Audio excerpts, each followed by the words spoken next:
ವಾಣಿಜ್ಯ ಬೆಳೆಗಳಿಗೆ ರೈತರು ಒತ್ತು ನೀಡಲಿ ಶಾಸಕ ಕೋನರೆಡ್ಡಿ. ರೈತರು ಒಂದೇ ತರಹದ ಬೆಳೆಗಳಿಗೆ ಸೀಮಿತವಾಗದೆ ಬೆಳೆಗಳಲ್ಲಿ ಬದಲಾವಣೆ ಮಾಡಿಕೊಂಡು ವಾಣಿಜ್ಯ ಬೆಳೆಗಳನ್ನು ಬೆಳೆಯಲು ಒತ್ತು ನೀಡಬೇಕು. ಇದರಿಂದ ರೈತರಿಗೆ ಹೆಚ್ಚಿನ ಲಾಭ ದೊರೆಯುತ್ತದೆ ಎಂದು ನವಲಗುಂದ ವಿಧಾನಸಭಾ ಕ್ಷೇತ್ರದ ಶಾಸಕ ಎನ್ಎಚ್ ಕೋನರೆಡ್ಡಿ ಹೇಳಿದರು. ಎಕ್ಸ್ಪೋರ್ಟ್ ಕ್ವಾಲಿಟಿ ಆದರೆ ಒಂದು 1,30,000 ಆಗುತ್ತೆ ಒಂದು ಕ್ವಿಂಟಲ್ಗೆ. ಅದಕ್ಕೆ ಈಗ ಬೆಳೆ ಒಂದು ಸಲ ಬದಲಾವಣೆ ಮಾಡಬೇಕಾಗಿದೆ.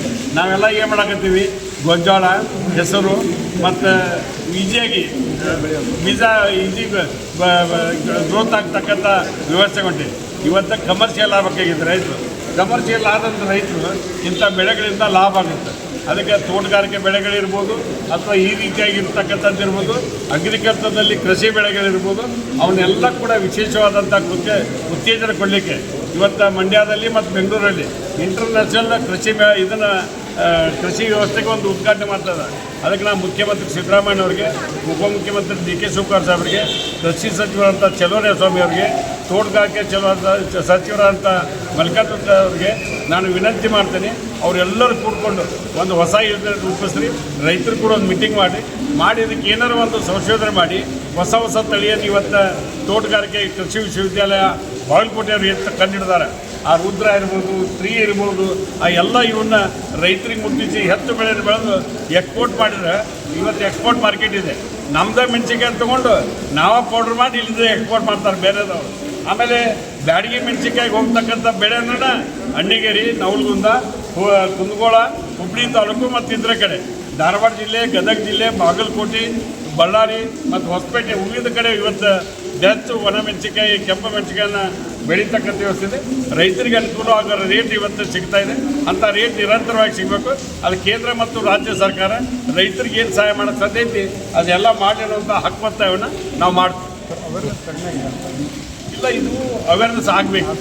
ಯಾಕಂದರೆ ಮಳೆಗಾಲ ಹೆಚ್ಚು ಕಡಿಮೆ ಆದದಕ್ಕೆ ಹವಾಮಾನ ವೈಪರೀತ್ಯದಿಂದ ಈ ಬೆಳೆಯನ್ನು ಕಡಿಮೆ ಮಾಡೋದು ಬೆಳೀಲಿಕ್ಕೆ, ಅದಕ್ಕಾದ್ರೆ ಬೆಳೀಲಿಕ್ಕೆ ಮತ್ತು ರೋಗಗಳು ಹೆಚ್ಚಾಗವೆ. ಇದಕ್ಕೆ ಲೇಬರ್ ಓರಿಯೆಂಟೆಡ್ ಭಾಳ ಬೇಕು. ಇದನ್ನು ಬೆಳೆ ಬೆಳಿಬೇಕಾದಾಗ ಲೇಬರ್ ಜಾಸ್ತಿ ಖರ್ಚು ಬರ್ತದೆ. ಗಿಡ ಹಚ್ಚೋದ್ರಿಂದ ಹಿಡ್ಕೊಂಡು, ಸಸಿ ಹಚ್ಚೋದ್ರಿಂದ ಹಿಡ್ಕೊಂಡು ಅದನ್ನು ಬೆಳೆಸಿ ಕೆಂಪು ಮೆಣಸಿನ್ಕಾಯಿ ಒಣಗಿಸಿ ಮನೆ ತರೋ ಮಟನೂ ಇದಕ್ಕೆ ಸಮಸ್ಯೆ ಇದೆ. ಅದಕ್ಕಂಥ ವಿಶೇಷವಾದಂಥ ಪ್ರಯತ್ನ ಇದ್ದಂಥ ಎಕ್ಸ್ಪೆಂಡಿಚರ್ ಹೆಚ್ಚಿದ್ದ ಬೆಳೆಯೋಕೆ ಹೆದರ್ತಾರೆ. ಅದಕ್ಕೆ ಏನು ಹೆದರುವಂಥ ಕಾರ್ಯ ಇಲ್ಲ. ಇಂಥ ಒಳ್ಳೆ ರೇಟ್ ಸಿಕ್ಕರೆ ನಾವು ಬೆಳೀಲಿಕ್ಕೆ ಸಾಧ್ಯ ಇಲ್ಲ. ಈಗ ನಾವು ಒಂದು ಅವೇರ್ನೆಸ್ ತಕ್ಕಂಥ ಪ್ರೋಗ್ರಾಮನ್ನು ತೋಟಗಾರಿಕೆ ಇಲಾಖೆ ಮತ್ತು ಸಾಂಬಾರು ಮಂಡಳಿಯಿಂದ ಮಾಡ್ತೇವೆ. ಅದಕ್ಕೆ ಈಗ MD ಅವ್ರದ್ದಾರ ಎಲ್ಲ ಅಧಿಕಾರಿಗಳಿದ್ದಾರೆ. ಅವ್ರು ಕೂಡ ಒಂದು ಸಭೆ ಮಾಡಿ ಇದಕ್ಕೆ ವಿಶೇಷವಾದಂಥ ಒತ್ತಡ ಕೊಡ್ತೇವೆ. ಕರ್ನಾಟಕ ರಾಜ್ಯ ಸಂಬಾರು ಪದಾರ್ಥಗಳ ಅಭಿವೃದ್ಧಿ ಮಂಡಳಿ, ಕರ್ನಾಟಕ ವಾಣಿಜ್ಯೋದ್ಯಮ ಸಂಸ್ಥೆ, ಉಳವಾಯೋಗಿ ರೈತ ಉತ್ಪಾದಕ ಸಂಸ್ಥೆ ಹುಬ್ಬಳ್ಳಿ, ತೋಟಗಾರಿಕಾ ಇಲಾಖೆ ಧಾರವಾಡ ಹಾಗೂ ಅಮರಶಿವ ರೈತ ಉತ್ಪಾದಕ ಸಂಸ್ಥೆ ಕುಂದಗೋಳ ಇವರ ಸಹಯೋಗದಲ್ಲಿ 3,000 ಮಠದ ಹೈಸ್ಕೂಲ್ ಮೈದಾನದಲ್ಲಿ ಆಯೋಜಿಸಿದ್ದ 2025-26ನೇ ಸಾಲಿನ 14ನೇ ಒಣಮೆಣಸಿನಕಾಯಿ ಮೇಳವನ್ನು ಉದ್ಘಾಟಿಸಿ ಮಾತನಾಡಿದ ಅವರು, ಬಾಗಲಕೋಟೆ ತೋಟಗಾರಿಕೆ ವಿಶ್ವವಿದ್ಯಾನಿಲಯದಿಂದ ಹೊಸ ತಳಿಗಳ ಅಭಿವೃದ್ಧಿ ನಡೆಯುತ್ತಿದ್ದು, ನಮ್ಮ ಭಾಗದ ರೈತರು ಬೆಳೆದ ಮೆಣಸಿನಕಾಯಿಯನ್ನು ಬಾಗಲಕೋಟೆ ತೋಟಗಾರಿಕೆ ವಿಶ್ವವಿದ್ಯಾಲಯದಿಂದ ಹೊಸ ತಳಿಗಳ ಅಭಿವೃದ್ಧಿ ನಡೆಯುತ್ತಿದ್ದು, ನಮ್ಮ ಭಾಗದ ರೈತರು ಬೆಳೆದ ಮೆಣಸಿನಕಾಯಿಯನ್ನು ಬೇರೆ ಪ್ರದೇಶದವರು ಖರೀದಿ ಮಾಡಿ ಪುಡಿ ಮಾಡಿ ಮಾರಾಟ ಮಾಡ್ತಾ ಇದ್ದಾರೆ. ರೈತರು ಸ್ವತಃ ಉತ್ಪನ್ನಗಳನ್ನು ರಫ್ತು ಮಾಡುವ ಮಟ್ಟಕ್ಕೆ ಬೆಳೆಯಬೇಕು ಎಂದರು.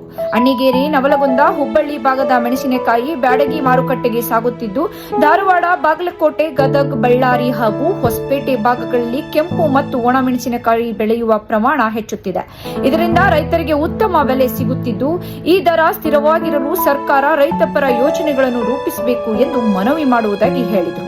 ಕುಂದಗೋಳ ಶಾಸಕ ಎಂಆರ್ ಪಾಟೀಲ್ ಮಾತನಾಡಿ, ಒಣಮೆಣಸಿನಕಾಯಿ ಬೆಳೆಗೆ ಸೂಕ್ತ ಹವಾಮಾನ ಹಾಗೂ ಕೋಲ್ಡ್ ಸ್ಟೋರೇಜ್ ವ್ಯವಸ್ಥೆಯ ಅಗತ್ಯವಿದೆ.